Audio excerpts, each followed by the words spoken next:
9 professional hitmen accepted contract on single dad veteran. All 9 refunded money within 48 hours. But when each killer came face to face with a quiet dad and his little girl, something so powerful broke them down that every single one gave the money back, and the truth of why will leave you speechless. Before we get into the story, comment below where in the world you are watching from today. The kitchen filled with warmth and the smell of baked chicken as Jack Rourke moved around the small space, his movements precise and practiced. Steam rose from a pot of vegetables on the stove while Lily, perched on a kitchen stool, swung her legs back and forth as she carefully set the table. "Did you remember the napkins, sweetheart?" Jack asked, checking the chicken in the oven. "Yes, Daddy," Lily beamed, proudly pointing to the neatly folded paper napkins beside their plates. "And I put the forks on the left, just like you taught me." Jack couldn't help but smile. His daughter's attention to detail reminded him so much of her mother. "Perfect job, Lilypad." The nickname made her giggle just as it always did. Her laughter was like sunshine, warming the modest kitchen with its worn countertops and dated appliances. It wasn't much, but it was home. "Can I help with anything else?" Lily asked, bouncing slightly on her toes. "You can tell me about your day while I finish up here," Jack said, pulling the golden brown chicken from the oven. The familiar routine of dinner preparation helped ease the constant vigilance that had become second nature during his military years. "Oh, we learned about butterflies today." Lily's eyes lit up as she launched into her story. "Miss Thompson brought in a chrysalis, and we're going to watch it turn into a butterfly. Did you know they start as tiny caterpillars?" Jack listened intently as he served their plates, nodding at all the right moments. Her enthusiasm was contagious, and he found himself genuinely fascinated by her detailed description of metamorphosis. When everything was ready, they sat down together at their small kitchen table. Before eating, they joined hands for grace, just as they did every evening. "Would you like to say it tonight?" Jack asked. Lily nodded solemnly, closing her eyes and bowing her head. "Dear God, thank you for this food and for Daddy who made it. Thank you for my teacher and the butterfly we're going to see. And thank you for watching over Mommy in heaven. Amen." Jack squeezed her hand gently before letting go, his heart full of love and a touch of sadness. "Amen, sweetheart." They ate together, sharing stories and small jokes. Lily told him about the playground games at recess, and Jack shared a funny story about the hardware store where he now worked. It was these simple moments that meant everything to him. Just father and daughter, safe and together. After dinner, Jack helped Lily with her homework, then supervised her bedtime routine. She changed into her favorite pajamas, the ones with little stars all over them, and brushed her teeth without complaint. "Story time?" she asked hopefully, already pulling her favorite book from the shelf. "One story," Jack agreed, settling into the chair beside her bed. He read about a brave little mouse who helped a lion, making all the different voices that always made Lily smile. By the time he finished, her eyes were heavy with sleep. "Good night, Daddy," she murmured as he tucked the blankets around her. "I love you." "I love you too, Lilypad. Sweet dreams." He kissed her forehead and turned on her nightlight before quietly closing the door. The house felt different after Lily went to bed. Quieter, more vulnerable. Jack was washing the dishes when he heard it, a soft scraping sound from outside. His hands stilled in the soapy water, every muscle tensing. Years of military training kicked in automatically, his senses sharpening as he listened intently. There it was again. Something wasn't right. Moving silently, Jack dried his hands and switched off the kitchen light. He moved through the darkened house with practiced ease, keeping away from windows. The sound had come from the direction of the front porch. He approached the front door cautiously, staying to one side as he peered through the peephole. The porch light illuminated empty wooden boards, but something white caught his eye. An envelope lying on the welcome mat. Jack's pulse quickened. He hadn't heard any footsteps, no car engines, nothing to indicate someone had approached the house. Yet there it was. After a thorough scan of the surrounding area through various windows, Jack carefully opened the front door. The envelope lay innocently on the mat, unmarked except for his name written in block letters. He picked it up with steady hands, though his heart was racing. Inside was a single sheet of paper with 5 words that made his blood run cold. "Your past has caught up with you." Jack quickly stepped back inside, locking the door behind him. He moved through the house methodically, checking every window, every lock, drawing all the blinds. His mind raced through possibilities. Who could have sent this? Why now? What did they want? Finally, after triple-checking the security of the house, he found himself drawn to Lily's room. He eased the door open and slipped inside, settling into the chair where he'd read her story earlier. In the soft glow of her nightlight, Jack watched his daughter sleep. She looked so peaceful, so innocent. Her chest rose and fell with steady breaths. One arm wrapped around her favorite stuffed rabbit. A strand of hair had fallen across her face, and he resisted the urge to brush it away, not wanting to risk waking her. The life they'd built here was simple but good. After leaving the military, after losing his wife, Jack had poured everything into creating a safe, stable home for Lily. They had their routines, their quiet moments, their shared jokes and stories. He'd finally started to feel like they were finding their footing, like the weight of the past was beginning to lift. But now, sitting in the darkness of his daughter's room with that threatening note burning a hole in his pocket, Jack felt the carefully constructed piece of their life beginning to crack. Whatever storm was coming, he would face it. He had to, for Lily's sake. But the thought of anything disrupting the sanctuary he'd built for his daughter made his heart ache. He settled deeper into the chair, prepared to keep watch through the night. The envelope in his pocket felt heavy with unspoken dangers, but for now, Lily slept on peacefully, unaware of the shadows gathering around their quiet life. The morning sun painted long shadows across the sidewalk as Jack and Lily made their familiar walk to school. Lily skipped ahead a few steps, her backpack bouncing with each hop, then waited for her father to catch up before doing it again.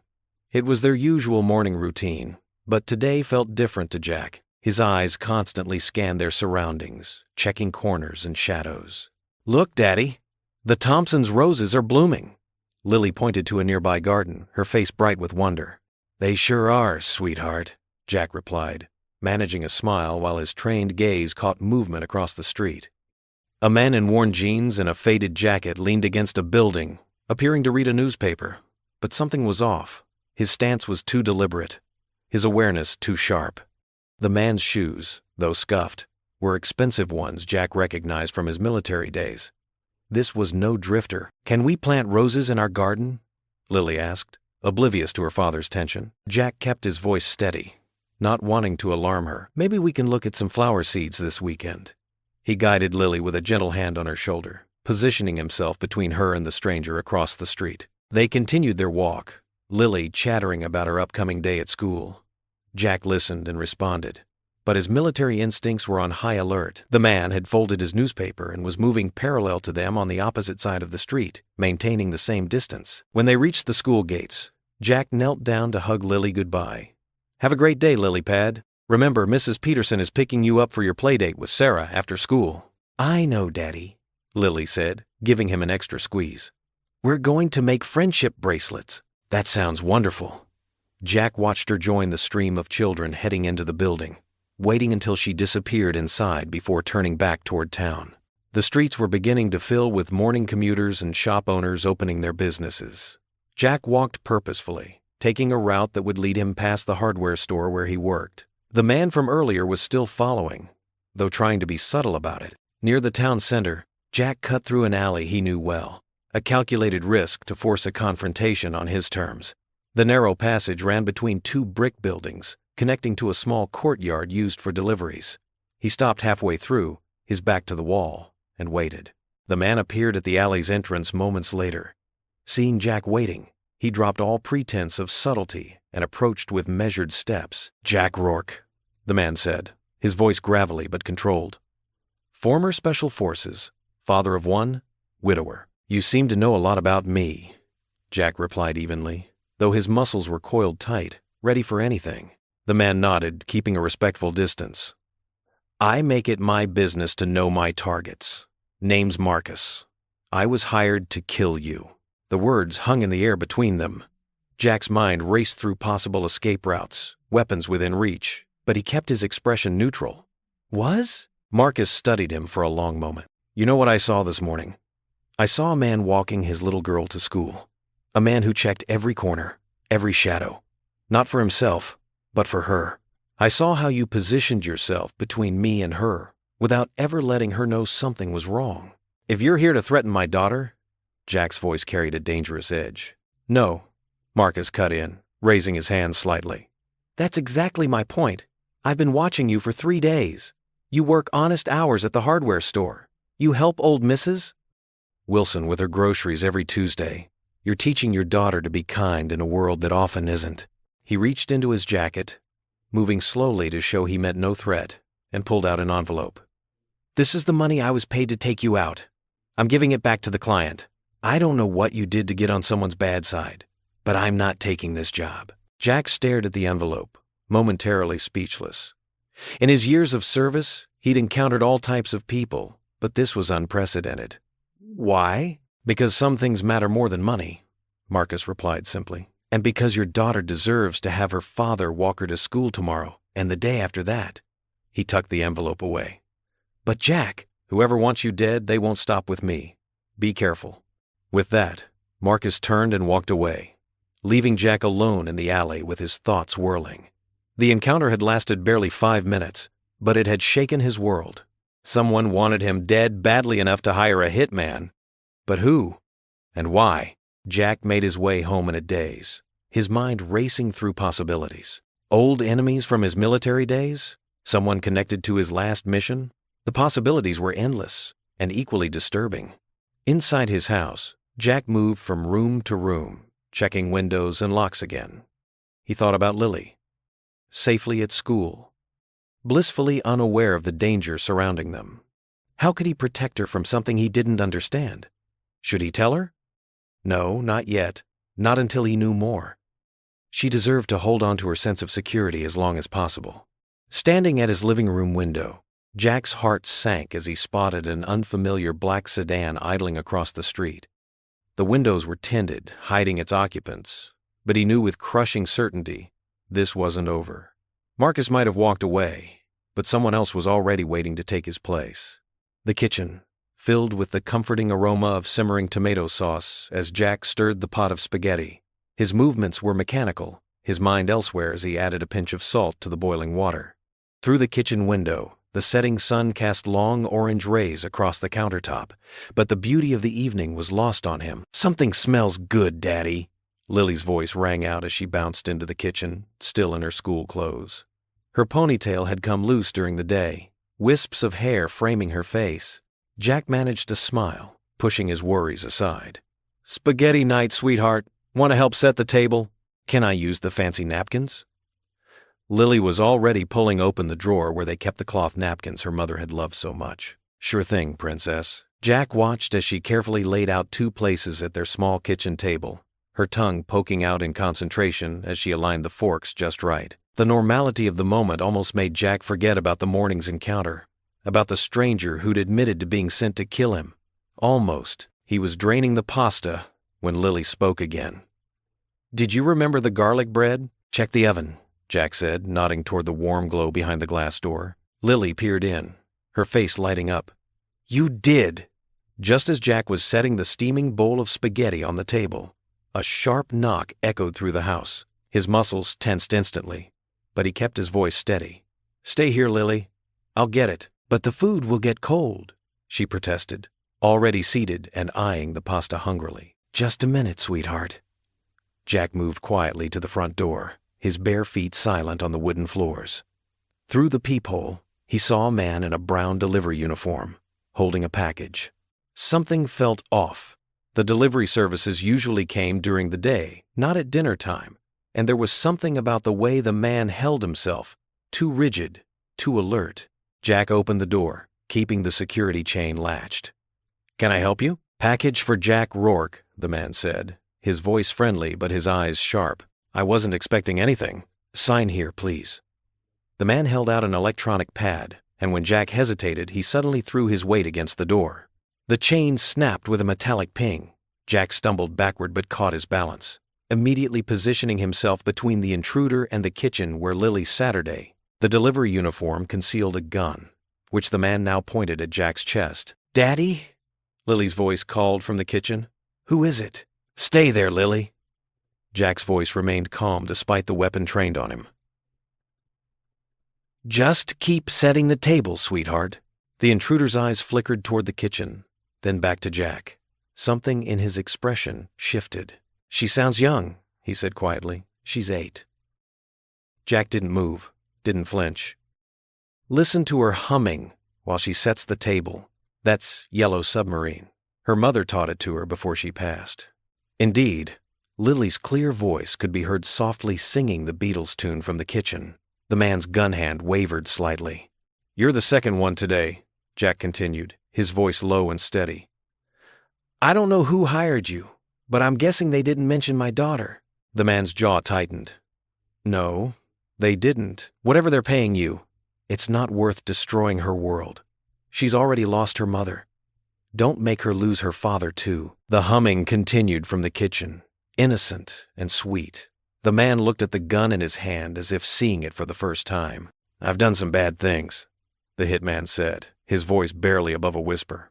"But this," he lowered the weapon. "I can't." Not with her in the next room, singing Beatles songs and setting the table for dinner with her dad. Jack remained still, watching as the man tucked the gun away and reached into his pocket. He pulled out an envelope, thick with cash. "The payment I received," he explained, setting it on the side table by the door. "I'm sorry about your door chain. Daddy?" Lily called again. "The bread smell's done. Be right there, Princess," Jack called back, his eyes never leaving the intruder. The man backed toward the door. "Whoever wanted this done, they'll send others. But it won't be me. Keep her safe." With that, he slipped out into the growing darkness, leaving Jack standing in his entryway with an envelope full of blood money and a broken door chain. "Comin', Lily." Jack moved quickly to the kitchen, where his daughter sat swinging her legs under the table. "The bread's getting crispy," she informed him seriously. "Can't have that, can we?" Jack retrieved the garlic bread from the oven, going through the motions of a normal dinner while his mind raced. They ate together, Lily chattering about her day while Jack nodded and smiled at all the right moments. Later, after teeth were brushed and stories were read, Jack tucked Lily into bed. She curled up with her favorite stuffed elephant, already heavy-lidded with sleep. "Love you, Daddy," she murmured. "Love you too, Princess." Jack kissed her forehead and quietly closed her door. Downstairs in the kitchen, the dishes were done and the leftovers put away. But Jack couldn't rest. He sat at the table, the house silent except for the soft hum of the refrigerator. In his hands he held a silver frame containing a photograph of Sarah, his late wife. Her smile was exactly like Lily's, bright and full of life. The envelope of cash sat unopened on the table beside him. Jack stared at Sarah's photo, his thumb tracing the edge of the frame. The clock on the wall ticked steadily through the night hours, but sleep wasn't an option. Not tonight. Not with the weight of knowing that somewhere out there, someone wanted him dead badly enough to keep trying. Morning light crept through the kitchen windows as Jack cracked eggs into a sizzling pan. The rich aroma of coffee filled the air, mixing with the sound of bacon crackling on the stovetop. Despite having not slept, Jack worked to keep his movements steady and purposeful. "Daddy?" Lily's voice came from the doorway. She stood there in her favorite purple pajamas, her stuffed rabbit tucked under one arm. "Your eyes look sleepy." Jack managed a warm smile. "Just stayed up a bit late reading, sweetheart. Come on, breakfast is almost ready." Lily climbed onto her chair, watching him closely. "You didn't read to me last night." "You're right." Jack slid a plate of scrambled eggs and bacon in front of her. "How about 2 stories tonight to make up for it?" She nodded, but her small face remained concerned. "Promise you're okay?" "Promise." Jack kissed the top of her head, hating the lie but knowing it was necessary. "Now eat up before it gets cold." After dropping Lily at school, Jack headed to the local hardware store. He needed supplies to reinforce the back door's lock. The bell chimed as he entered, and he noticed immediately that the usually busy store was empty except for a tall man studying paint swatches. The man turned, and Jack's muscles tensed. There was nothing overtly threatening about him. He wore casual clothes and work boots, but Jack recognized the careful way he moved, the subtle scan of exits. "Jack Rourke," the man said quietly. "I've been waiting. Let's take this outside." Jack's voice was firm but calm. "Away from any witnesses." They walked to the alley behind the store. The man pulled out a folded paper. Another contract, Jack assumed. But instead of a weapon, "I watched you with your daughter this morning," the man said. "Through my scope. Had a clean shot. Jack's hands clenched. But I saw how she looks at you, like you're her whole world. The man's voice cracked slightly. I had a daughter once. Lost her and her mother in a car crash while I was away on a job. Never forgave myself. He tore the contract in half. Keep her safe, Mr. Rourke. Some of us don't get second chances. The man walked away, leaving Jack standing in the alley, heart pounding. One more down, but how many more to go? By afternoon, Jack was at the grocery store, pushing a cart down the cereal aisle. Lily needed her favorite breakfast cereal, contract killers or not. He reached for the box just as another shopper did the same. Excuse me, the woman said, but her polite smile didn't reach her eyes. Jack knew immediately something in her stance, the slight bulge of a concealed weapon under her jacket. Not here, he murmured. They met in the parking lot, between rows of cars. The woman was professional, direct. I had my doubts about this job, she said. Now I know why. You're not what I expected. What did you expect? Someone deserving of a death sentence. Instead, I find a father buying Lucky Charms. She pulled out an envelope. The money's all there. I'm walking away. Why? Jack asked. She hesitated. I have nephews about your daughter's age. Haven't seen them in years. This job. It made me realize what I've become. She touched the cross hanging around her neck. Maybe it's time to go home. The sun was setting when Jack finally stood on his porch, watching the golden light fade from the sky. 4 hitmen had now turned away, 4 killers who chose mercy over money. But he knew there would be more, 5 more, if his count was right. And behind them all, pulling the strings, was someone who wouldn't stop. Someone with enough money and hatred to hire 9 separate assassins. Someone who wanted him dead badly enough to keep trying until they succeeded. Jack watched a car drive slowly past his house, wondering if it carried number 5. His hand instinctively moved to the cell phone in his pocket, checking that it was charged in case Lily's school needed to reach him. He couldn't afford to let his guard down, not for a moment. The porch light clicked on automatically as darkness settled in. Inside, he could hear Lily humming as she did her homework at the kitchen table.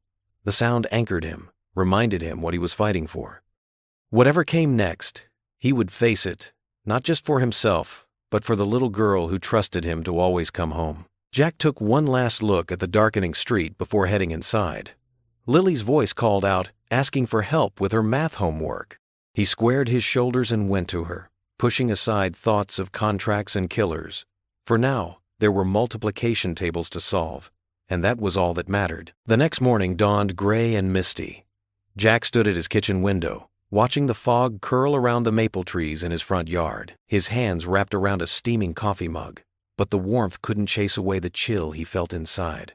4 assassins had already come and gone, each leaving him more unsettled than the last. A gentle tug at his sleeve made him turn. Lily stood there in her pajamas, rubbing sleep from her eyes. Can we have pancakes today? Of course, sweetheart. Jack managed to smile, setting his mug down to gather the ingredients. As he mixed the batter, a shadow passed across their front window. The 5th hitman didn't bother with subterfuge. He walked right up to their front door and knocked. Jack sent Lily to her room with strict instructions to stay put, then opened the door to face a tall man with salt and pepper hair and weathered hands. Mr. Rourke, the man said simply. May I come in? Jack stepped aside, every muscle tense. The man sat at his kitchen table, declined coffee, and spoke plainly about his mission. But as they talked, his professional demeanor cracked. He kept glancing at Lily's artwork on the fridge, at the family photos on the walls. You lost men under your command, the hitman said suddenly. In the war, Jack's jaw tightened. I did. Yet you still believe in something better.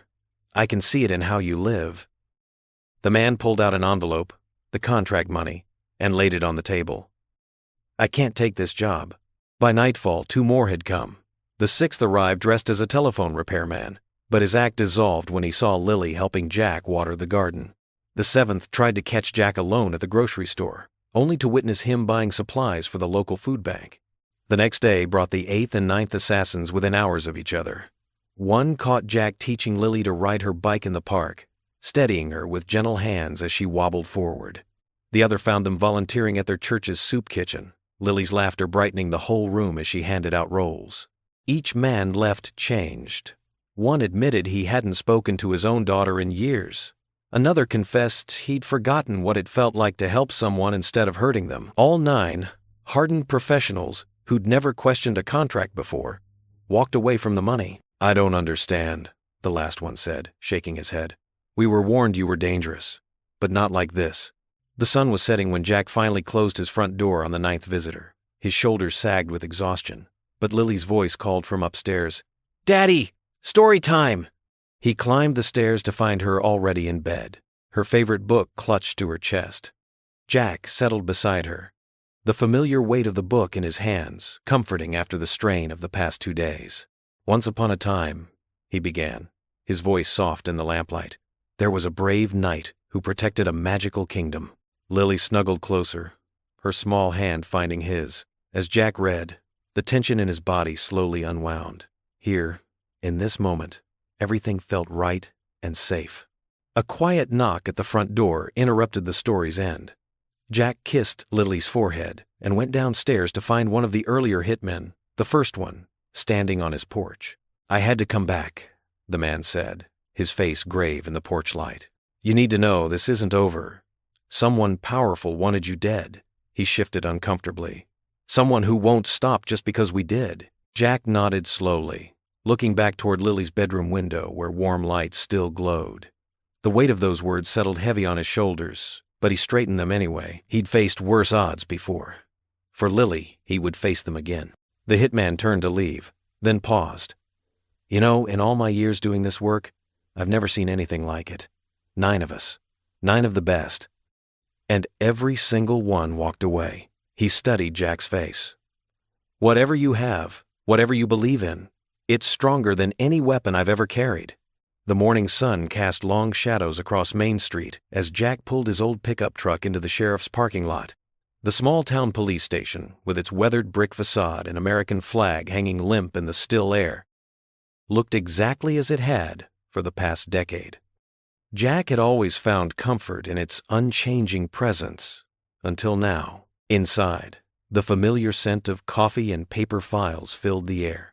Sheriff Dan Miller, a burly man with salt and pepper hair and kind eyes, looked up from his desk. His weathered face creased with concern when he saw Jack's expression. "Jack Rourke," the sheriff said, rising from his chair, "you look like you haven't slept in days." "I haven't, Dan." Jack sank into the chair across from the desk, his shoulders heavy. "Something's happening. Something I can't explain without sounding crazy." The sheriff leaned forward, folding his hands on his desk. "Try me. Known you since you came back from overseas. You're about the least crazy person I know." Jack ran a hand through his hair, choosing his words carefully. "In the past few days, 9 different men have shown up at my house. Professional hitmen, Dan. Each one was paid to kill me." The sheriff's eyebrows shot up. "Hitmen? In our town? I know how it sounds," Jack said. "But it's real. They all had proof, contract details, payment records. The strange thing is, none of them went through with it. They all changed their minds." Sheriff Miller's chair creaked as he leaned back. "Have you noticed anyone following you? Any strange vehicles? Besides the hitmen?" "No." Jack's voice was tired. "But someone's pulling the strings, Dan. Someone with resources." The sheriff typed something into his computer, his expression grim.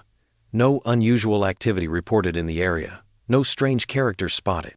Nothing that would suggest professional killers in our midst. He looked at Jack sympathetically.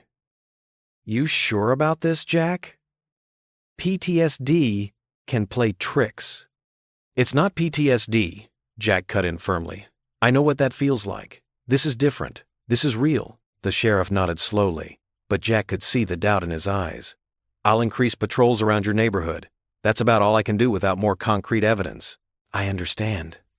Jack stood up, knowing he wouldn't find help here. "Thanks anyway, Dan." The drive home felt longer than usual. Jack's mind raced with possibilities, each more unsettling than the last. Who could have enough influence to hire 9 separate assassins? Who hated him enough to want him dead?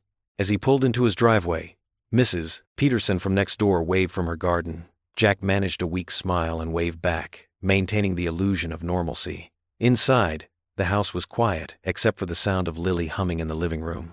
The phone rang just as he hung up his jacket. Jack stared at it for a moment, his combat instincts screaming that something was wrong. On the third ring, he picked it up. "Hello, Sergeant Rourke." The voice was familiar, a voice he hadn't heard in years, a voice that sent ice through his veins. Or is it just Jack now? Jack's throat went dry. "Marcus?" A bitter laugh crackled through the line. "So you do remember. I wasn't sure, given how easily you forgot about us that night in Kandahar." "Marcus, that night." Jack's free hand clenched into a fist. "We were ambushed. I did everything I could." "Everything you could?" Marcus's voice turned sharp as broken glass. "You left us there, Jack. Left us to die while you played hero with the civilians." "There were children in that building," Jack said quietly. "Women. Innocent people. And what were we? Your own men?" Marcus's breathing was heavy with rage. "I spent 2 years learning to walk again. Thompson and Rivera didn't make it at all. And you? You got a medal and a quiet life with your precious daughter." Jack's eyes darted to the living room, where Lily sat cross-legged on the carpet, carefully brushing her doll's hair. His heart pounded against his ribs. "The Hitmen were your doing," Jack said. It wasn't a question. "All 9 of them." Marcus's voice held a smile now, cold and cruel. "Best in the business. Though I have to admit, I didn't expect them all to fail. You always did have a way of making people believe in you, didn't you, Jack? What do you want, Marcus?" "What do I want?" Marcus laughed again, the sound devoid of humor. "I want you to feel what I felt. I want you to watch everything you love slip through your fingers. I want you to know what it's like to be betrayed by someone you trusted." "It wasn't betrayal," Jack said, his voice rough with emotion. "I made a choice that night, the hardest choice of my life. If you'd been there, seen those children—" "Save it!" Marcus cut him off. "Your excuses mean nothing to me. You're going to lose everything, Jack, piece by piece. And when you're broken, when you have nothing left, then maybe you'll understand what you did to us." The line went dead. Jack stood frozen, the phone still pressed to his ear, listening to the empty dial tone. In the living room, Lily's sweet voice drifted through the air as she played with her dolls, completely unaware of the darkness that had just entered their lives. "And then the princess saved everyone," she was saying, making her doll dance through the air. "Because that's what brave people do. They help others, just like Daddy says." Jack lowered the phone slowly, his hands trembling. He watched his daughter through the doorway, her innocent smile, her gentle movements, her absolute trust in the safety of their world. The sight of her, so pure and untouched by the horrors he'd seen, made his chest ache with fear. Marcus's words echoed in his mind. "You're going to lose everything." Jack knew with terrible certainty that this wasn't over. The Hitmen had been just the beginning. Marcus wouldn't stop until he had destroyed everything Jack held dear. And there, playing contentedly on the living room floor, was the one thing Jack couldn't bear to lose. The living room lamp cast a warm glow as Jack sat in his old leather armchair, his mind racing with the day's revelations. Lily's coloring books were spread across the coffee table, her crayons scattered like fallen soldiers. The clock on the wall ticked steadily, marking each moment of uncertainty. A firm knock at the door made Jack tense. His hand instinctively moved toward the drawer where he kept his gun, but something about the rhythm of the knock felt familiar. When he opened the door, he found himself face to face with 3 of the men who had tried to kill him just days ago. "Evening, Jack," said the first man, a tall figure with silver-streaked hair who had introduced himself as Marcus. Behind him stood Cooper, the youngest of the group with haunted eyes, and Diego, whose weathered face showed years of hard choices. "What are you doing here?" Jack asked, his voice low to avoid alerting Lily. Marcus shifted his weight. "We've been talking. What happened here? It changed something in us. You showed us something we thought we'd lost a long time ago. And what's that?" Jack's hand remained on the door. "Hope," Cooper said simply. "The way you live, how you care for your daughter, your faith, despite everything. It reminded us there's still good in this world." Diego stepped forward. "We want to help protect you and the little one. Your enemy won't stop just because we refuse the job. He'll find others, maybe worse than us." Jack studied their faces in the porch light. These men had been killers, yet standing before him now he saw something different. A glimpse of the men they might have been before life hardened them. "Daddy?" Lily's voice came from behind him. "Who's at the door?" Jack turned to see his daughter in her butterfly pajamas, clutching her favorite stuffed rabbit. The three men's expressions softened instantly at the sight of her. "Just some friends, sweetheart," Jack said, making a decision. "They're here to help keep us safe." Over cups of coffee in the kitchen, while Lily returned to her coloring, they formed a plan. The men would take shifts watching the house, using their experience to spot any unusual activity. Jack listened as they shared their expertise about security measures and surveillance techniques. "We need to teach Lily how to be careful without scaring her," Jack said, his voice heavy with concern. Marcus nodded. "Make it like a game. Kids are smart. They can learn without being frightened."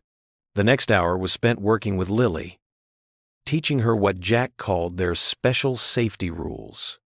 They practiced a code word that meant she needed to go to her room immediately. They showed her how to check if someone was following their car by counting the same vehicle in her side mirror, making it feel like a fun challenge rather than a survival skill. "Like I Spy?" Lily asked, her eyes bright with interest. "Exactly like that, princess," Jack said, his heart aching at how quickly she adapted to their new reality. Diego taught her a simple hand signal she could use to alert Jack if she saw someone suspicious, disguising it as a secret handshake between father and daughter. Cooper showed her safe routes home from school, presenting them as special shortcuts they could take together.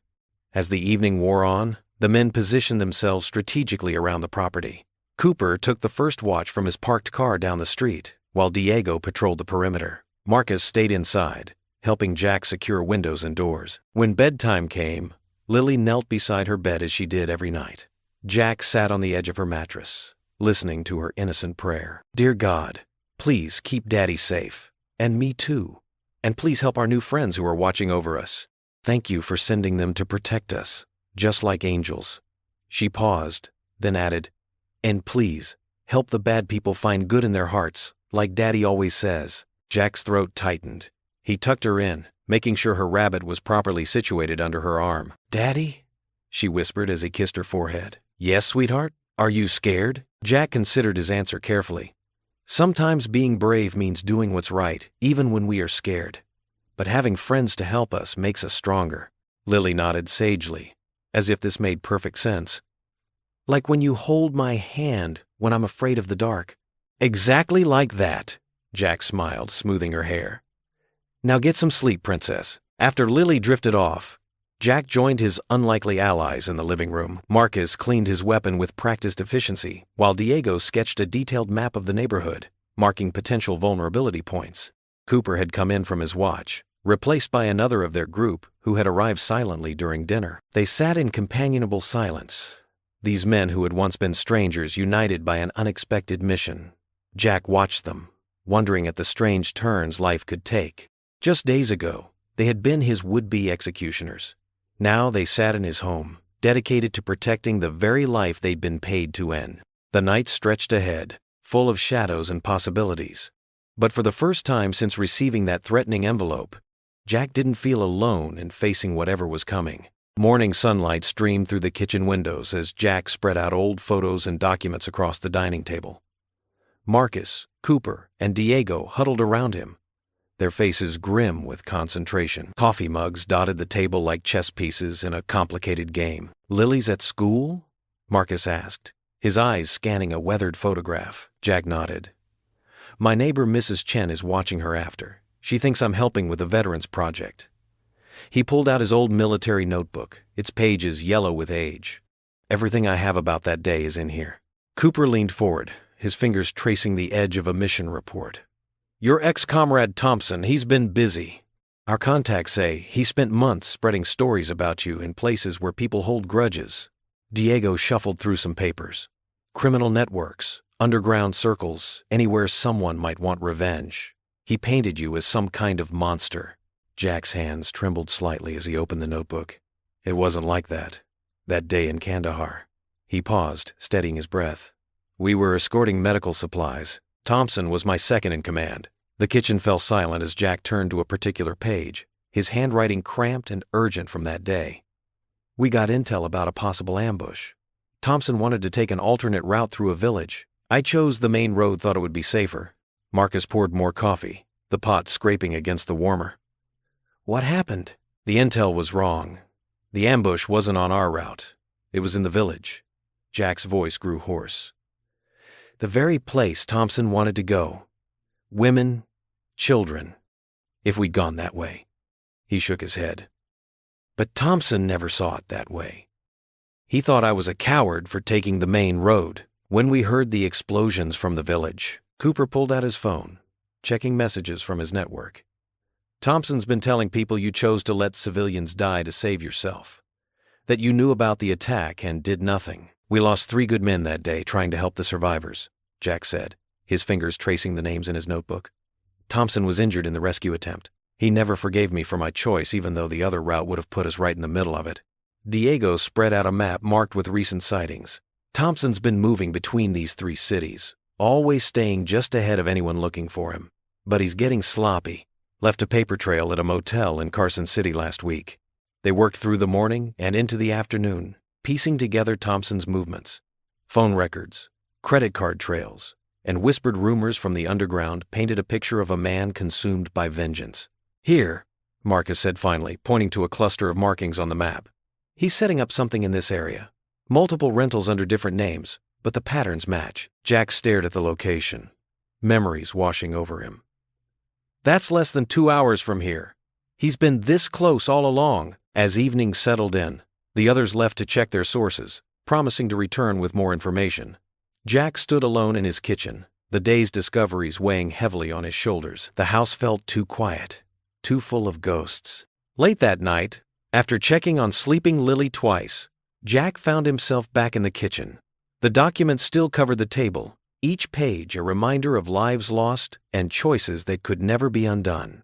His dog tags clinked softly as he pulled them from beneath his shirt, the metal warm from his skin. The memories hit him all at once, the sound of distant explosions, the screams from the village, Thompson's accusations as they pulled survivors from the rubble. His legs gave way, and he sank into a kitchen chair, clutching the dog tags until the edges bit into his palm. Tears he'd held back for years finally broke free.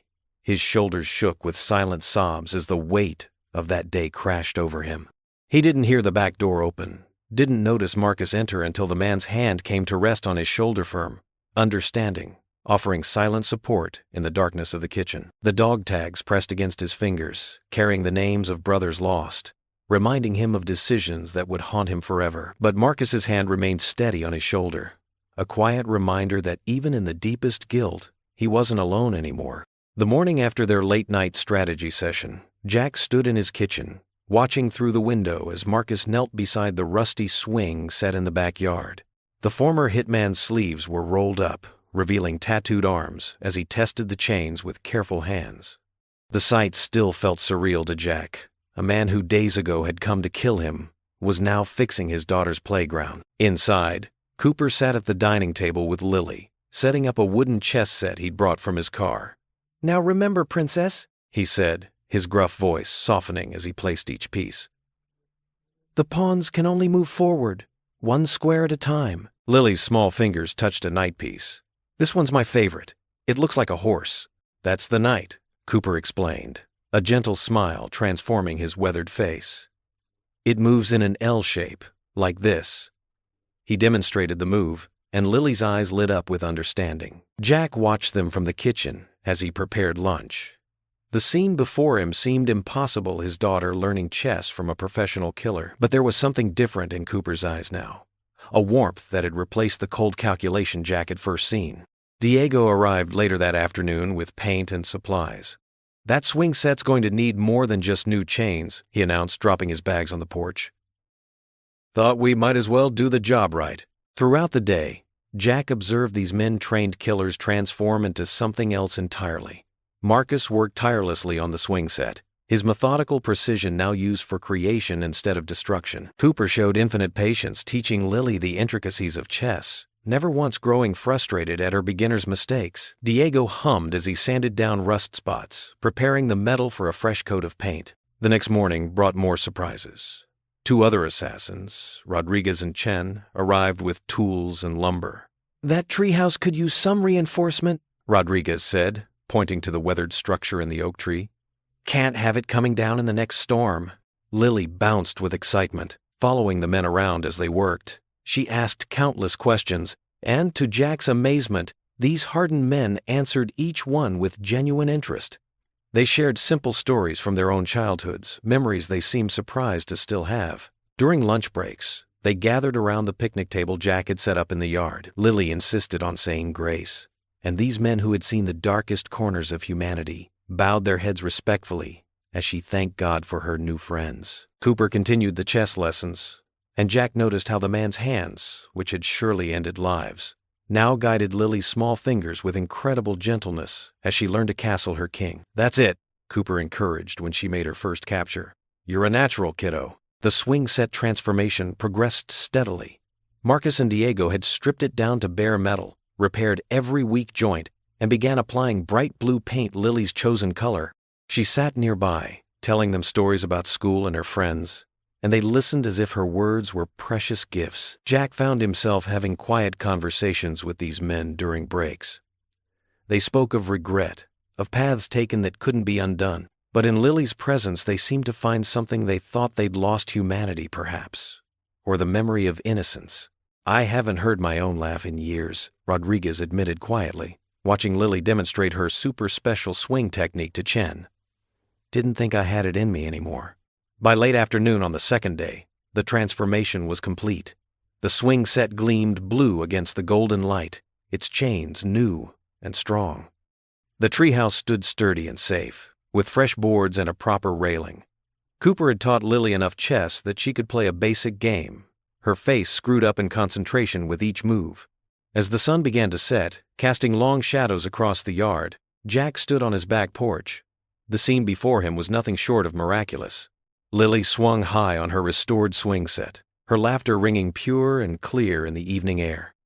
Cooper called out chess moves from the picnic table, while Rodriguez and Chen talked about adding a slide to the treehouse next week. Marcus and Diego sat in lawn chairs, relaxed in a way that suggested they'd forgotten, at least for a moment, the weight of their past lives. Jack watched his daughter soar through the air, her joy infectious enough to bring smiles to faces that had forgotten how. These men who had arrived as harbingers of death had somehow been transformed into protectors, teachers, and friends.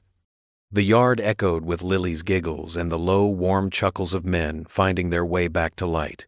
In that moment, as the sky painted itself in shades of pink and gold, Jack smiled. His daughter had accomplished what seemed impossible. She had helped these men remember their own humanity. Her pure heart had reached into their darkness and pulled forth something beautiful.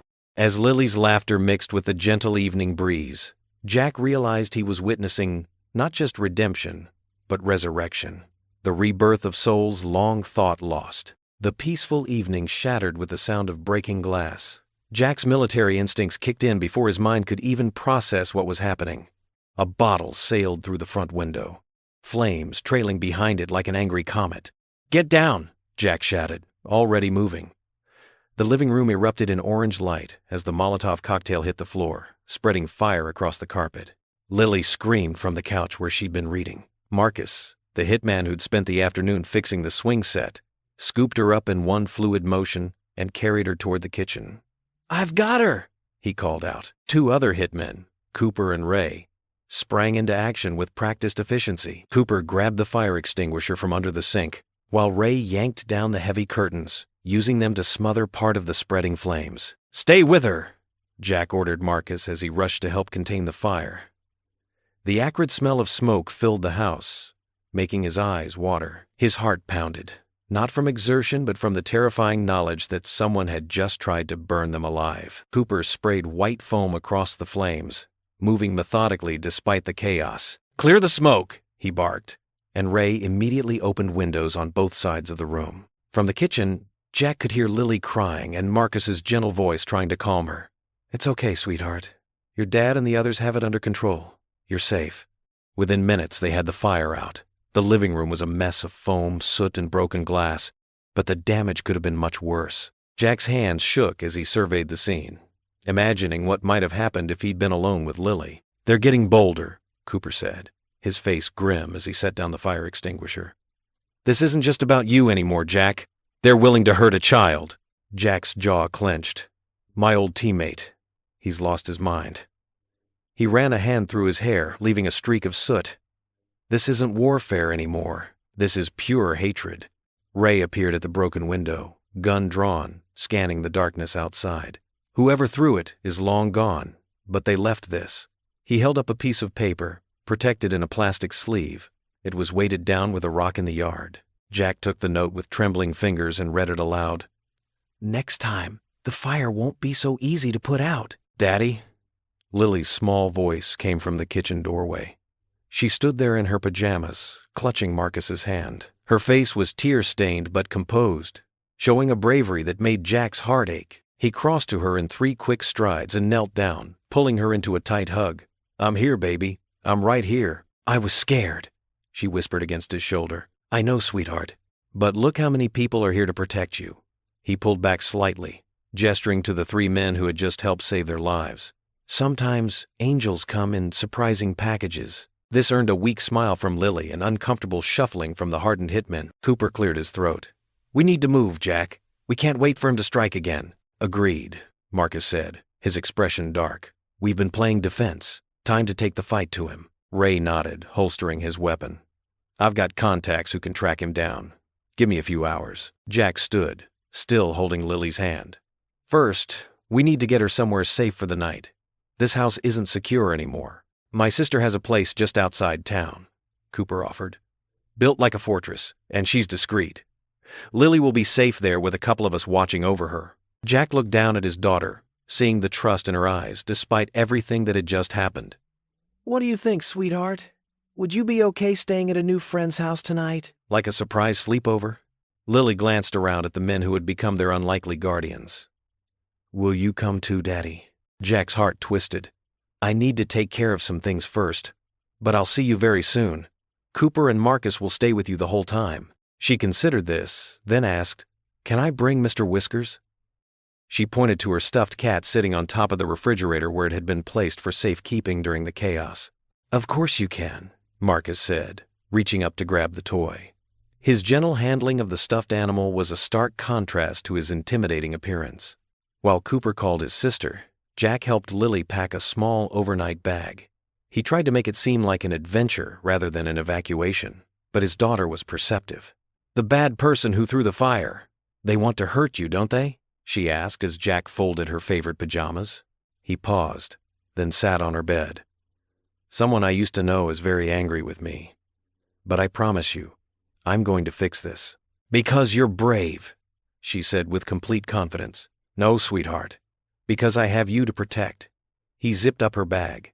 And now I have help from some very skilled friends. Within 20 minutes, they had loaded Lily and her things into Cooper's car. Jack stood in the driveway, fighting every instinct that screamed at him not to let her out of his sight. Ready to go, princess? Cooper asked, holding the car door open. Lily hugged Jack one more time, fierce and tight.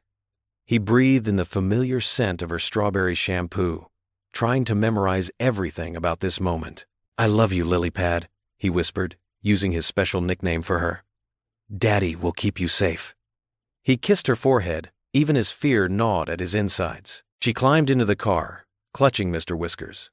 Marcus sat beside her, his imposing presence now a comfort rather than a threat. Jack watched them drive away, the taillights disappearing into the night, before turning to Ray.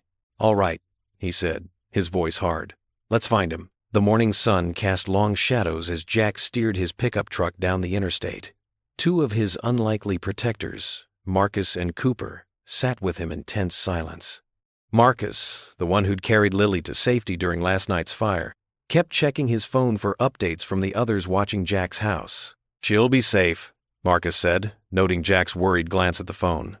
Ray and the others won't let anything happen to your little girl. Jack's knuckles whitened on the steering wheel. I know. It's just... He let out a long breath. First time I've been away from her since all this started. Cooper, a lean man with gray-streaked hair, leaned forward from the back seat. The sooner we deal with this, the sooner you can get back to her. They'd gotten word that Jack's former comrade, David Mitchell, had been spotted at a bar called the Rusty Nail in the industrial district of the nearby city. The drive took just over 2 hours, giving Jack plenty of time to wrestle with his thoughts. The bar appeared exactly as Jack expected. A weathered building with peeling paint and neon signs advertising various beers. At this early hour, only a few cars dotted the gravel parking lot. Jack parked around the corner, out of sight. "Let us go in first," Marcus suggested. "Make sure it's not a trap." Jack shook his head. "No, he needs to see me first." "Alone." Cooper frowned. "That's not smart, Jack." "Maybe not," Jack agreed. "But it's right. Wait 5 minutes, then follow." The bar's interior was dark and cool after the morning sundae. Jack's eyes adjusted slowly as he made his way past empty tables. A few regular customers nursed their drinks, paying him no attention. Behind the bar, a tired-looking woman wiped glasses with mechanical precision. That's when he saw him. David Mitchell sat alone in a corner booth, a half-empty whiskey glass in front of him. The years hadn't been kind. His face was weathered, eyes sunken with dark circles beneath them. He looked up as Jack approached, and a bitter smile twisted his mouth. "Finally found me, huh?" David's voice was raspy. "Came to finish what you started?" Jack slid into the booth across from him. "No, David. I came to end this." "End this?" David barked out a harsh laugh. "Like you ended things in Kandahar? Running away when those people needed us?" Jack kept his voice steady. "You know that's not what happened. We were ambushed. Half our squad was down. If we'd stayed, everyone would have died. We took an oath." David's fist came down on the table, making the whiskey glass jump. "Those civilians trusted us to protect them. Instead, you ordered a retreat." "I ordered a tactical withdrawal to save the lives I could still save." Jack leaned forward, meeting David's angry gaze. "Including yours." Marcus and Cooper had entered the bar by now, positioning themselves casually at nearby tables. Jack could feel their watchful presence, but kept his focus on David. "You don't know," David's voice cracked. "You don't know what it's like, seeing their faces every night, the women, the children." "I do know," Jack said softly. "I see them too, every single night. But destroying my life won't bring them back, David. Neither will hurting my daughter." Something flickered in David's eyes at the mention of Lily. For a moment, the hatred seemed to waver. "I was there when Sarah died," Jack continued, referring to his late wife. "Cancer took her slow. But before she went, she taught me something important about forgiveness. Not just forgiving others, forgiving yourself." David's hands trembled as he reached for his glass. "It's too late for that. It's never too late." Jack pulled out his wallet and removed a small photo. He slid it across the table, a picture of Lily on her swing set, laughing. "This is what matters now. Being there for the living, protecting the innocent ones we still can." David stared at the photo for a long moment. His shoulders sagged, and for the first time, Jack saw past the anger to the broken man beneath. "She looks happy," David whispered. "She is, and she deserves to stay that way." Jack reached across the table, placing his hand on David's arm. "Let it go, brother. Let's end this war between us. There's been enough pain." Tears welled in David's eyes. He picked up the photo with trembling fingers, then handed it back to Jack. Maybe you're right." "Come back with me," Jack offered. "We can talk more, find a way forward." David wiped his eyes with the back of his hand. "I need time to think." Jack nodded slowly. He stood, feeling a weight lift from his shoulders. "When you're ready, you know where to find me." As Jack walked out with Marcus and Cooper, hope bloomed in his chest for the first time in days. Maybe this nightmare was finally ending. Maybe forgiveness really could heal even the deepest wounds. He didn't see the cold calculation that replaced the tears in David's eyes as he watched them leave. Didn't notice the quick phone call David made once they were gone. Jack's thoughts were already racing home to Lily, believing the worst was behind them. The setting sun painted Jack's front yard in shades of amber as he pulled into his driveway. His conversation with his former comrade left him drained but hopeful. Maybe there was still a chance for peace, for healing. The 3 assassins who'd stayed behind to guard Lily were supposed to be waiting with her. But something felt wrong the moment he stepped out of his truck. The house was too quiet. No light spilled from the windows. No sound of Lily's laughter or the TV reached his ears. "Lily?" Jack called out, his heart beginning to race as he rushed to the front door. It was unlocked. Bad sign. "Sweetheart, I'm home!" He burst inside, flipping on lights as he went. The living room was empty. toys scattered across the floor as if Lily had been playing there recently. But where were the men who were supposed to be watching her? "Thompson? Rivera?" Jack shouted for the assassins, his soldier's instincts screaming danger as he cleared each room. In the kitchen, he found Thompson unconscious on the floor, a nasty gash on his forehead. Rivera was slumped against the back door, also knocked out. The third man, Davidson, lay crumpled near the stairs. "No, no, no," Jack muttered, taking the stairs 2 at a time. "Lily, baby, where are you?" Her bedroom door stood open, pink walls now seeming to mock him with their cheerfulness. Her bed was empty, covers thrown back as if she'd been dragged from it. On her pillow lay a folded piece of paper. Jack's hands shook as he picked it up, already knowing what it would say. The message was typed in cold, stark letters. "Face me alone if you ever want to see your daughter again. You know where to find me. Come unarmed, or she dies. Tell anyone, she dies. You have until midnight." His legs gave out, and he sank to the floor, the note crumpling in his fist. The room spun as waves of panic and rage crashed over him. His little girl, his whole world, in the hands of a man consumed by hatred and revenge. "Jack!" Marcus's voice carried up the stairs, followed by multiple sets of footsteps. The other assassins had arrived, probably alerted by their wounded companions downstairs. "Up here!" Jack managed to call out, his voice rough with emotion. They found him sitting against Lily's bed, surrounded by her stuffed animals and picture books. Marcus knelt beside him while Cooper checked the room with professional efficiency. "He took her," Jack whispered, holding out the crushed note. "He got past our defenses and took my baby girl."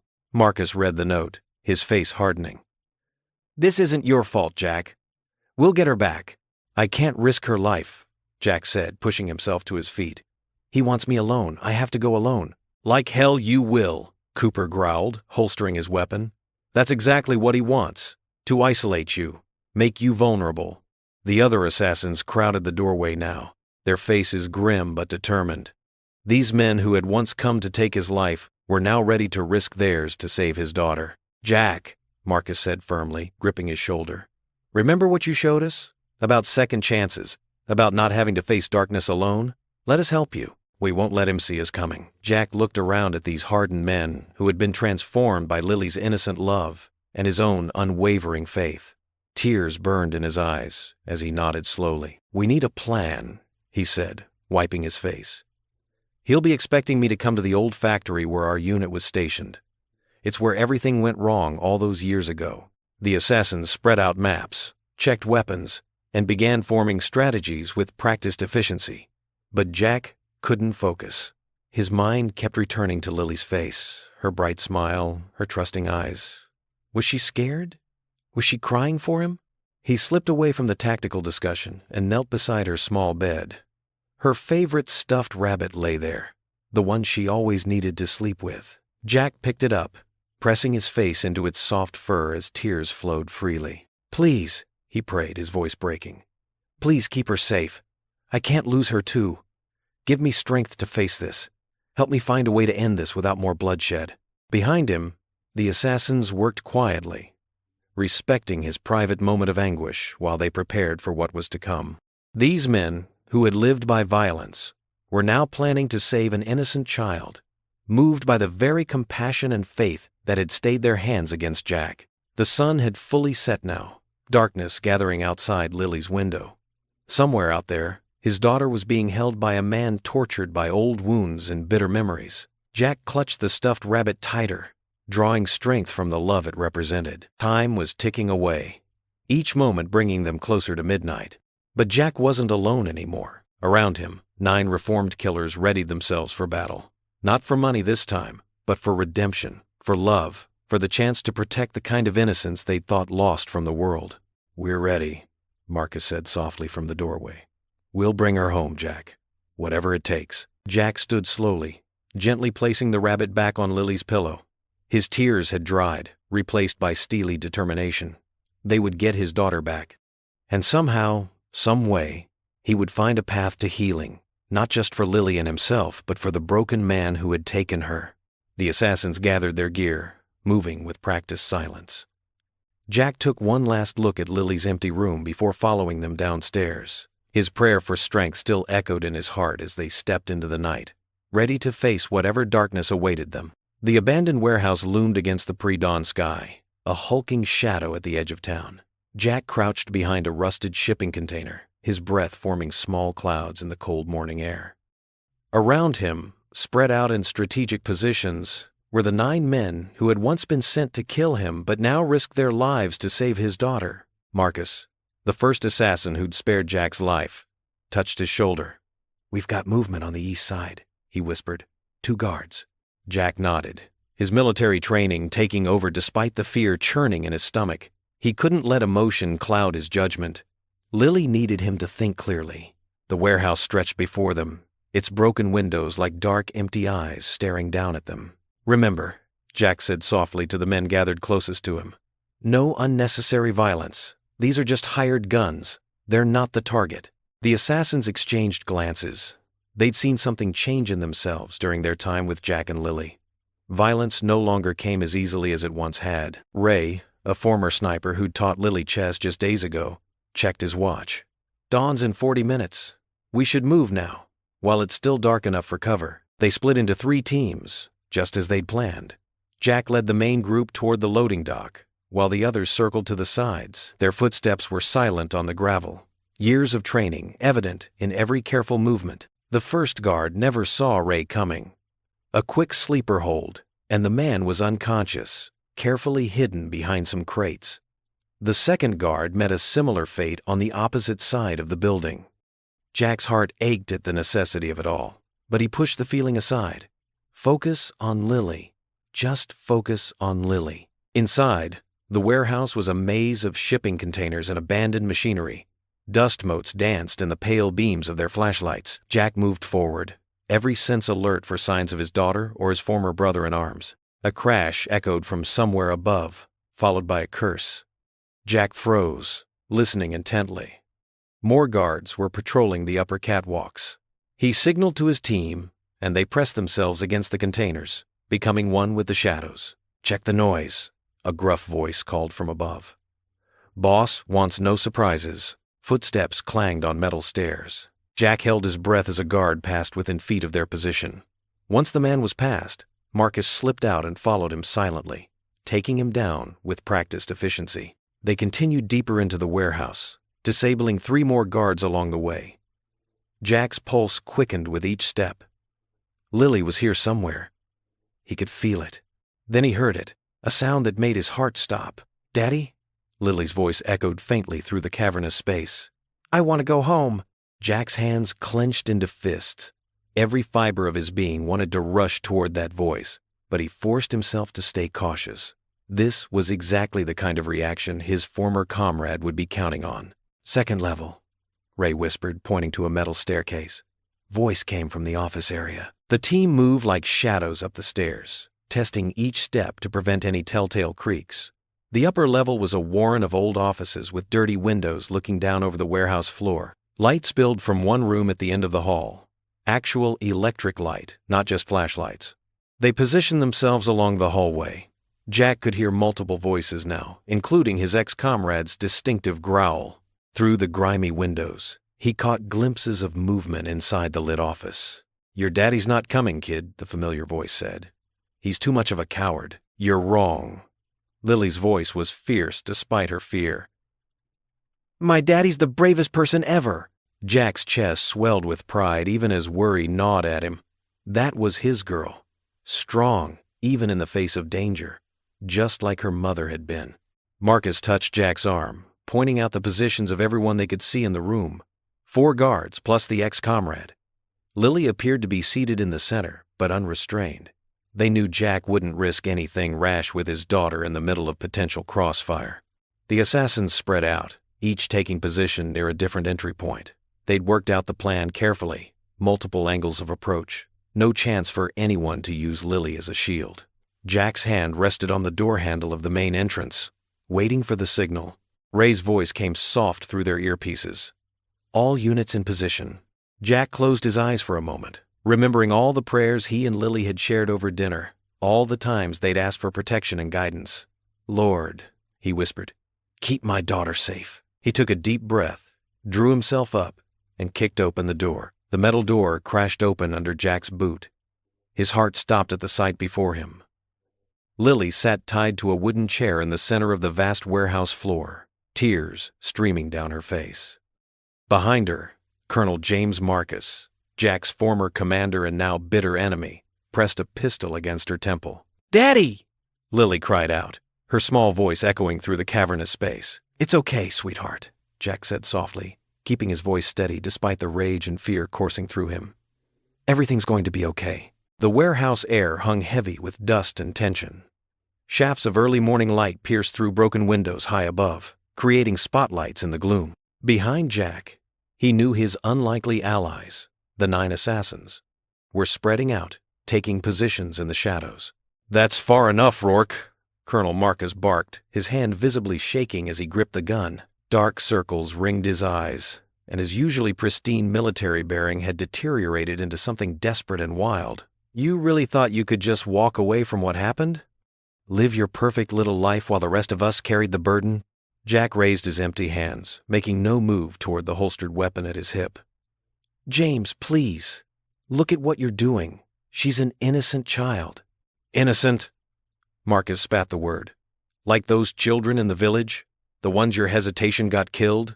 Lily whimpered, and Jack's heart clenched, but he kept his voice calm, reasonable. "We both know that's not what happened. The intel was wrong. The insurgents used those families as shields. Neither of us could have known." "You pulled us back," Marcus shouted, his voice cracking. "We could have taken them all out, saved our men." "And killed every civilian in that village," Jack replied quietly. "Including the children, just like my Lily." From the shadows, Jack caught glimpses of the assassins moving into position, but he gave them a subtle hand signal to hold. This wasn't about force anymore. It never had been. "Your men trusted you," Marcus continued, but something in his voice wavered. "Peterson, Rodriguez, Chen, they all died because you were weak. They died because war is hell," Jack said, taking one careful step forward. "We all carry that weight, James. Every day. But this isn't the way to honor their memory."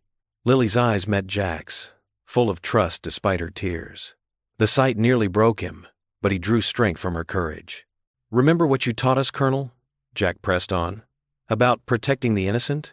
About being the kind of soldiers America could be proud of?" He gestured to Lily. "Look at her, James. Really look.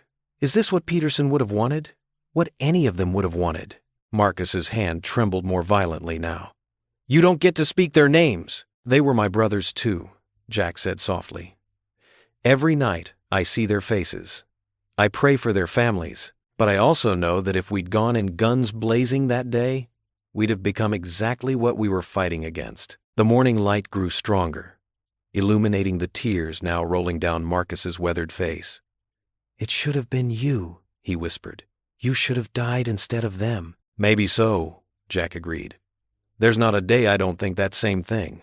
But killing me won't bring them back, and hurting Lily, that'll destroy whatever's left of the good man I served with. The man those soldiers looked up to." For a long moment, only Lily's quiet sobs broke the silence.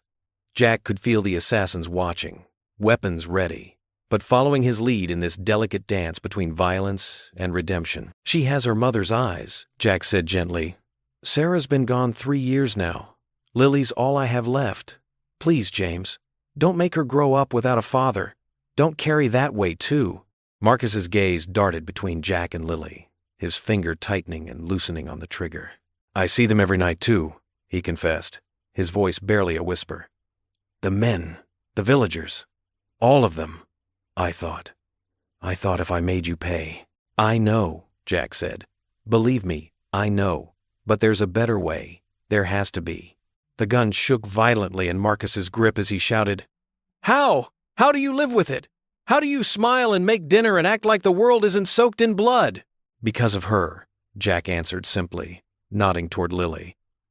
"Because every time I look at her, I'm reminded that there's still innocence in the world. Still hope.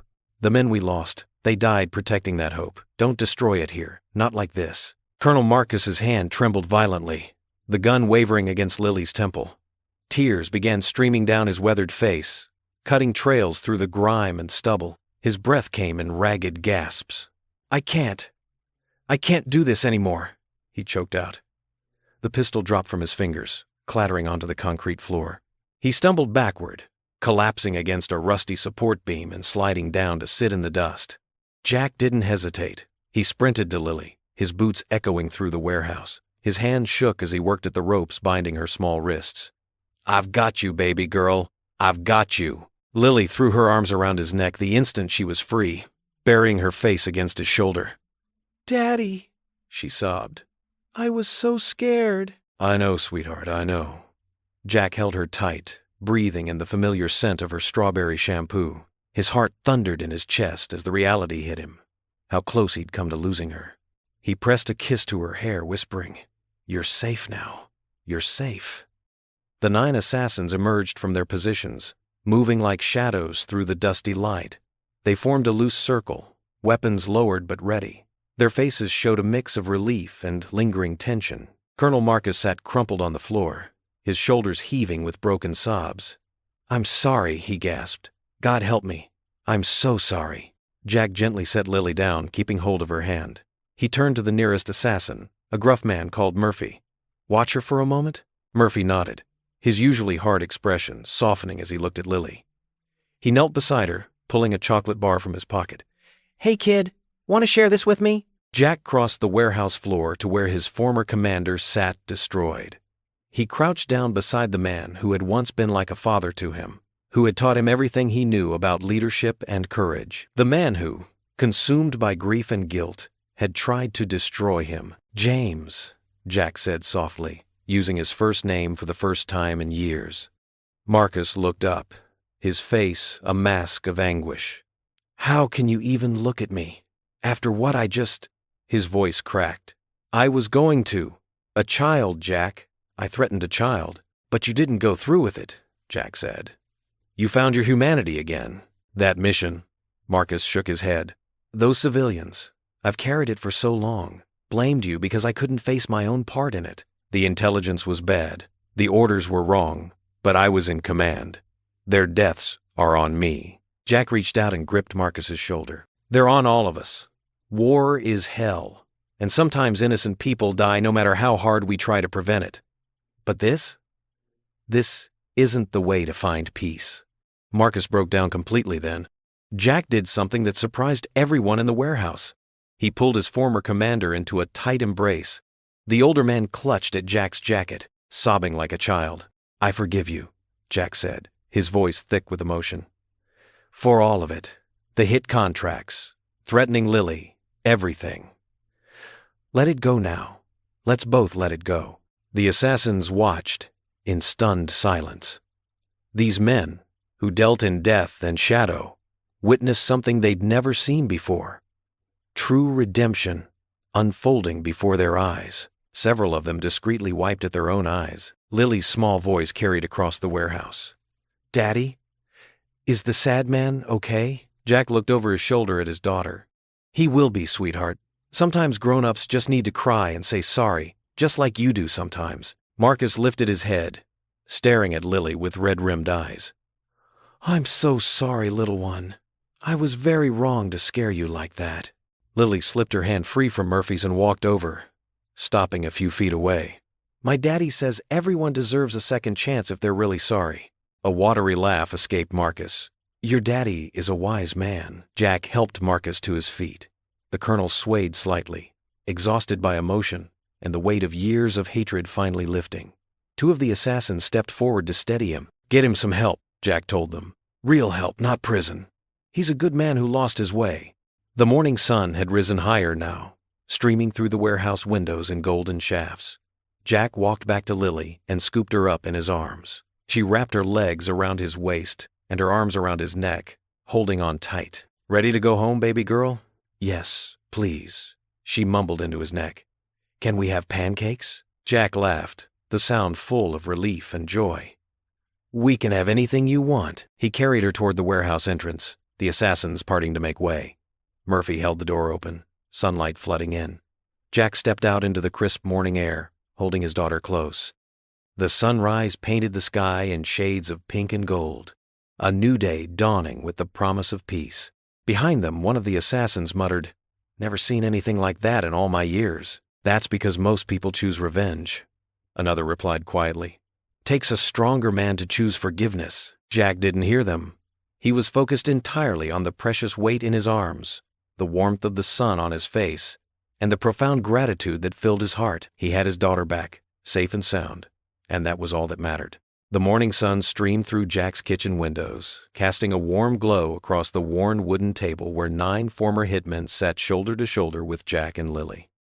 The smell of pancakes and coffee filled the air as Lily, still in her pajamas with tousled hair, poured syrup over her breakfast with careful concentration. Jack watched his daughter, his heart full. Just hours ago, he'd feared he might lose her forever. Now here she was, safe and sound, chattering away to these dangerous men as if they were favorite uncles. The events at the warehouse felt like a distant nightmare, replaced by this surreal but touching scene. "More pancakes, Mr. Rodriguez?" Lily asked the burly man sitting next to her. His tattoo-covered hands looked massive, wrapped around the delicate flower-patterned coffee mug Jack's wife had picked out years ago. Rodriguez smiled softly. "Thank you, Pequeña," he said, letting her slide another pancake onto his plate. "You know, I have a little girl about your age." The table grew quiet. Rodriguez stared down at his plate, his voice thick with emotion. "Haven't seen her in 3 years. Been too ashamed of the work I was doing." "You should go to her," Lily said simply, reaching over to pat his arm. "Everyone deserves a second chance. Daddy says so." Jack caught Rodriguez's eye across the table and nodded encouragingly. The big man wiped roughly at his face with a napkin. "She's right," said Peters, the lean ex-Marine turned hitman who'd been the first to spare Jack's life. "We've all got things to make right." He set down his fork, looking around the table. "I'm done with this life. Called my handler this morning and retired." Murmurs of agreement rippled through the group. Thompson, the youngest among them, spoke up. "I've got savings. Thinking of opening a security firm, legitimate work, helping people instead of hurting them. Could use a partner," added Chen, the former Special Forces operator. "Someone who knows the business from both sides." Jack listened as one by one the men opened up about their hopes for redemption. Morrison wanted to reconnect with his elderly mother in Arizona. Walsh had dreams of starting a youth mentoring program. Garcia spoke of returning to school. Lily moved around the table, refilling coffee cups and offering encouraging words that only a child could deliver with such pure sincerity. "You'll be a great teacher, Mr. Garcia," she exclaimed. "You're so smart." The hardened killer actually blushed, ducking his head to hide his smile. Jack stood to clear some plates, and O'Malley jumped up to help him. At the sink, the Irishman spoke quietly. "Never thought I'd say this, but your little girl saved us all, Jack. Not just from bullets, but from ourselves." "She has that effect on people," Jack replied, thinking of how Lily had helped him find his way back after losing her mother. "She sees the good in everyone." "The world needs more of that," O'Malley said, drying a plate with careful attention. "Makes a man want to be worthy of it." Back at the table, Lily had climbed into Baker's lap, the massive former boxer who'd once been feared across 3 continents. Now he was showing her a magic trick with a quarter, his scarred hands moving with surprising gentleness. "Watch closely," Baker said, making the coin disappear. Lily's delighted giggle seemed to transform his entire face, softening years of hardness into something approaching peace. "Do it again," she demanded, clapping her hands. "You know what?" Baker said, pressing the quarter into her palm. "Keep it. It's magic now, just like you." Lily beamed at him, then threw her arms around his thick neck in a tight hug. "You're good now," she whispered. But everyone heard it in the quiet kitchen. Baker's massive frame shuddered slightly as tears rolled down his weathered cheeks. His huge hands, capable of so much violence, patted Lily's back with infinite tenderness. Jack watched the scene unfold, struck by the profound change in these men who had entered his life as enemies but would leave as something else entirely. The morning light caught the tears on Baker's face, turning them to gold, while Lily's small form pressed against his chest seemed to anchor him to this new path he'd chosen. Around the table, the other men watched with matching expressions of quiet wonder, as if witnessing something sacred, the power of a child's pure love to wash away years of darkness and point the way toward light. The next morning dawned clear and bright, a gentle breeze rustling through the maple trees that lined Jack's modest yard. Inside the house, Duffel bags and worn leather jackets lay scattered near the front door as 9 men prepared for their departures. The atmosphere was thick with unspoken emotions. These hardened men who had arrived as killers were leaving as something entirely different. In the kitchen, Marcus, the oldest of the group, sat at the table showing Lily one final card trick. His weathered hands moved with surprising grace as he shuffled the deck. "Now watch closely, Princess," he said, his gruff voice softened just for her. Lily leaned forward, her eyes wide with wonder as the ace of hearts seemed to appear from thin air. "You have to teach me that before you go," she insisted, bouncing in her seat. Marcus glanced at Jack, who stood by the counter nursing his coffee, and something passed between the two men, an understanding that went deeper than words. "Maybe next time I visit," Marcus promised, tucking the deck away. "Your dad says good people are always welcome here." In the living room, Rico was fixing the broken hinge on the front door, one last act of service before heading out. "Should hold proper now," he said, testing the swing. "My daughter's about Lily's age. Haven't seen her in 3 years." He paused, tools in hand. "Think maybe it's time to try making things right." Jack stepped closer, placing a firm hand on Rico's shoulder. "It's never too late to start over," he said quietly. "You've got my number if you need anything." Throughout the morning, the men gathered their few belongings, each one stopping to say goodbye to Lily, who insisted on hugging every single one. Even the most hardened among them melted at her embrace. Some awkwardly patted her head, others knelt down to her level, but all were visibly moved by her simple, pure acceptance. Tommy, the youngest of the group, struggled with his goodbye the most. "You know what, kid?" he said, kneeling before Lily.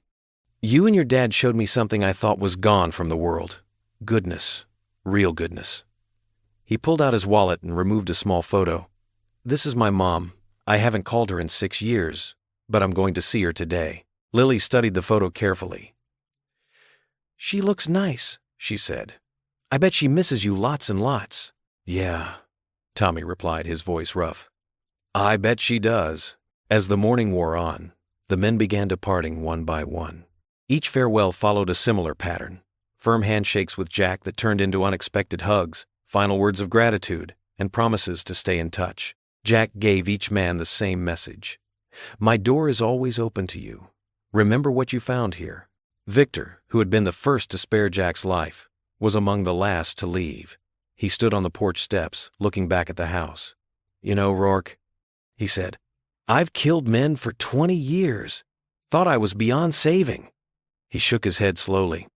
"Never figured my redemption would come from failing to kill someone." Jack smiled. "Sometimes our biggest failures are God's greatest mercies." The men who had arrived as strangers departed as brothers, of a sort bound not by blood or violence, but by the unexpected grace they'd found in Jack's home. Some spoke of returning to families they'd abandoned, others of starting fresh in new cities. Each carried with them a piece of the peace they'd discovered here. As the afternoon drew to a close, only 2 cars remained in front of Jack's house. The last 4 men loaded their bags, exchanging quiet words about their plans. One was heading west to California, another east to Boston.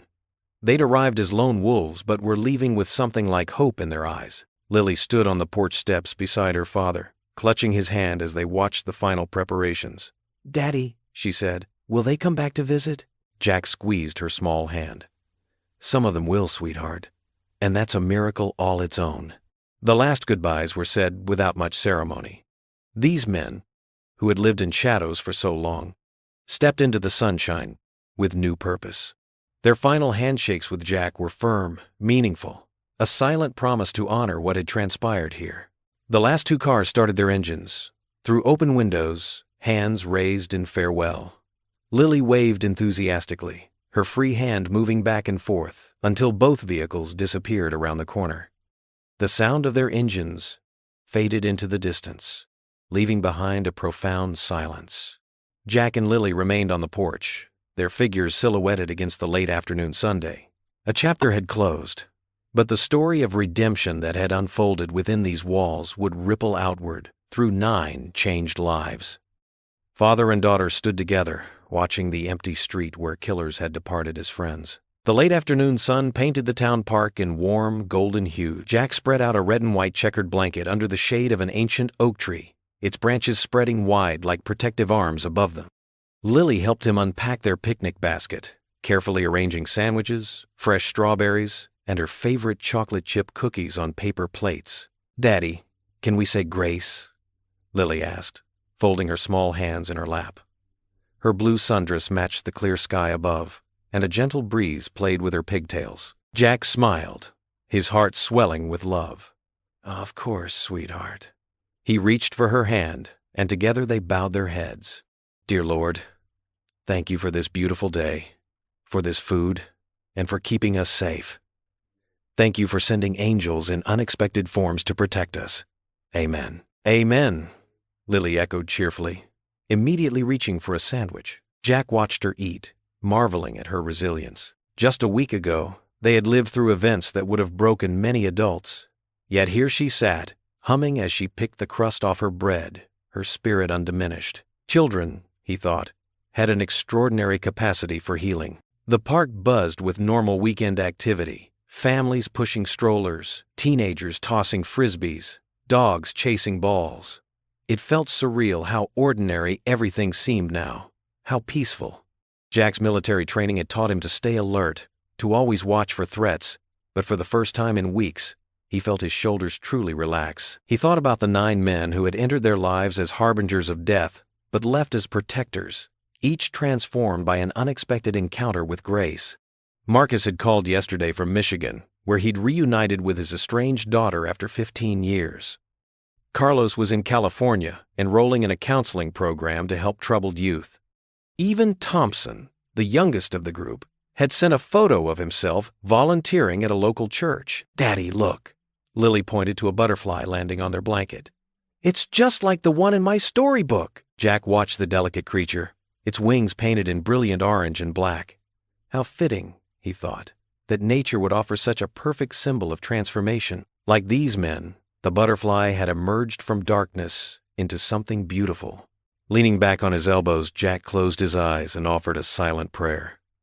"Thank you, Lord, for second chances, for showing me that your light can pierce even the darkest hearts. Thank you for protecting Lily, for giving these men new purpose, for turning would-be enemies into guardians. Help me always remember that love is stronger than hatred, that faith can move mountains or change assassins into allies." The sound of children laughing drew his attention. A group of kids had started a game of tag nearby, and Lily watched them longingly. "Go ahead," Jack nodded, and she jumped up with a squeal of delight. As she ran to join them, Jack remembered his former comrade, now in custody, but receiving the help he needed. The man's breakdown in the warehouse had been a turning point, not just for him, but for everyone present. Watching hardened killers cry as Jack offered forgiveness, instead of vengeance, had been powerful beyond words. The afternoon light shifted, creating long shadows across the grass. Jack watched Lily playing, her laughter carried on the breeze. She ran with complete abandon, trusting in her safety, believing in the goodness of the world despite everything she'd seen. Her faith humbled him. "Daddy!" she called out suddenly, running back toward him with her arms outstretched. "Catch me!" Jack stood up, his heart full to bursting as his daughter flew into his embrace. He lifted her high, spinning her around as she giggled. When he brought her close, she wrapped her small arms around his neck, and he breathed in the sweet scent of her hair. "We're safe now, sweetheart," he whispered, holding her tight. "We're safe." Her only response was to squeeze him tighter, and in that moment, bathed in golden sunlight and wrapped in pure love, Jack knew with absolute certainty that grace had triumphed. This embrace, this precious child, this moment of perfect peace, it was everything. It was enough. It was more than enough. Lily pulled back just enough to look into his eyes, her face glowing with joy and trust. The setting sun caught her hair like a halo, and Jack saw in her smile all the hope and promise that made life worth living.